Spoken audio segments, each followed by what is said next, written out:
BBA, BCA, BCom computer కోర్సులో 100% placement లభించే ఏకైక డిగ్రీ కాలేజ్ కూకట్పల్లిలోని I3 డిగ్రీ కాలేజ్ 8367215215. మాజీ మంత్రి కేటీఆర్ కీలక వ్యాఖ్యలు చేశారు. మేడిగడ్డ కొట్టుకుపోయిందని, కాళేశ్వరంలో 1,00,000 కోట్లు గంగపాలు అయ్యిందంటూ చిల్లర ప్రచారం చేసిన కాంగ్రెస్ పార్టీ ఇప్పుడు సిగ్గుతో తలదించుకోవాలని కేటీఆర్ విమర్శించారు.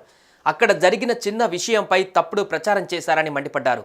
కొన్ని రోజుల్లోనే రిపేర్లు పూర్తి అయ్యాయని తెలిపారు. ఇప్పుడు గోదావరికి వరద వస్తున్నా మేడిగడ్డ తట్టుకున్నదంటే అదే కాళేశ్వరం ప్రాజెక్టు గొప్పతనమేనని చెప్పారు. త్వరలోనే మేడిగడ్డను సందర్శిస్తామని, ప్రజలకు వాస్తవాలు వివరిస్తామని చెప్పారు. తప్పకుండా ఆలోచన చేస్తూ ఉన్నాము.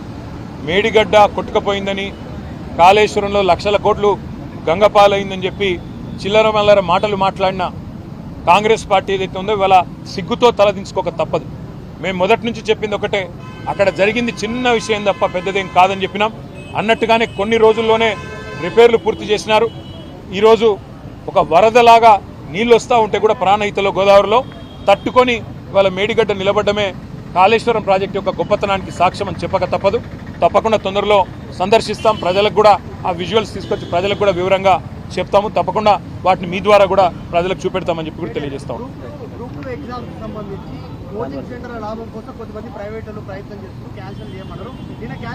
ఇప్పుడు రేవంత్ రెడ్డి గారు మొన్న ఒక మాట అన్నారు, నెలకు 100 కోట్లు లాభం వస్తుంది కోచింగ్ సెంటర్లకు ఉద్యోగాలు వాయిదా వేస్తే అన్నారు.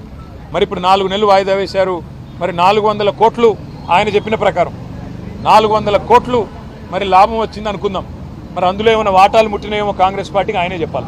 సుమన్ టీవీలో మీ పర్సనల్ అండ్ బిజినెస్ ప్రమోషన్స్ కోసం కింది నెంబర్కి కాంటాక్ట్ చేయండి.